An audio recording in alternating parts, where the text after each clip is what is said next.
അക്ഷര തിരുവനന്തപുരം ജനറൽ ആശുപത്രിക്ക് സമീപമുണ്ടായ വാഹനാപകടത്തിൽ നടപടിയെടുത്തിരിക്കുകയാണ് RTO.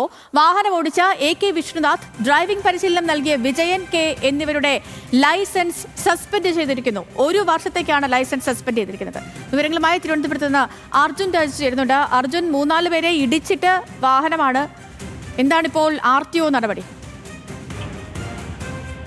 സേതു, 1 വർഷത്തേക്ക് വാഹനം ഓടിച്ച ആളെയും കൂടെ പരിശീലനം നൽകിയ ആളെയും അവരുടെ ലൈസൻസ് സസ്പെൻഡ് ചെയ്തുകൊണ്ടാണ് ഇപ്പോൾ നടപടിയെടുത്തിരിക്കുന്നത്. തിരുവനന്തപുരം എൻഫോഴ്സ്മെന്റ് RTO ആണ് നടപടിയെടുത്തിട്ടുള്ളത്. തിരുവനന്തപുരം വലിയവിള സ്വദേശി വിഷ്ണുനാഥാണ് വാഹനം ഓടിച്ചത്. ഒപ്പം ഉണ്ടായിരുന്നത് പരിശീലനം നൽകിയ വിജയൻ. ബന്ധുക്കളാണ് ഇരുവരും. അപകടകരമായ രീതിയിൽ വാഹനം ഓടിച്ചു. 4 പേർ ഇപ്പോഴും ഗുരുതരമായ അവസ്ഥയിൽ ചികിത്സയിലാണ്. 5 പേർക്കാണ് ഇന്നലെ ഈ അപകടവുമായി ബന്ധപ്പെട്ട് പരിക്കേറ്റിട്ടുണ്ടായിരുന്നത്. അതിലാണ് ഇപ്പോൾ RTO ഒരു കടുത്ത നടപടിയിലേക്ക് പോയിട്ടുള്ളത്. 1 വർഷത്തേക്ക് ഇരുവരുടെയും ലൈസൻസ് സസ്പെൻഡ് ചെയ്തുകൊണ്ടാണ് നടപടിയെടുത്തിട്ടുള്ളത്. 2 പേരെയും എടപ്പാളിലെ മോട്ടോർ വാഹന വകുപ്പിന്റെ പരിശീലന കേന്ദ്രത്തിൽ പരിശീലനത്തിന് അയക്കാനും ഉത്തരവ് ഇട്ടിട്ടുണ്ട്.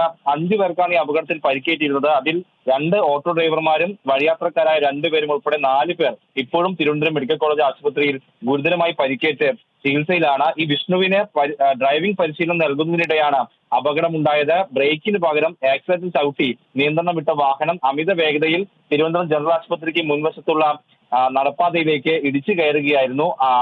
യാതൊരു വിധത്തിലുള്ള പരിശീലനം നൽകുന്ന ഘട്ടത്തിൽ പാലിക്കേണ്ട ഒരു മാനദണ്ഡവും പാലിക്കാതെയാണ് വാഹനം ഓടിച്ചതെന്ന് ഇന്നലെ തന്നെ മോട്ടോർ വാഹന വകുപ്പ് ഉദ്യോഗസ്ഥർ വ്യക്തമാക്കിയിരുന്നു. അതിന്റെ കൂടി അടിസ്ഥാനത്തിലാണ് 2 പേരുടെയും ലൈസൻസ് സസ്പെൻഡ് ചെയ്തുകൊണ്ട് ഇപ്പോൾ RTO നടപടിയെടുത്തിട്ടുള്ളത്.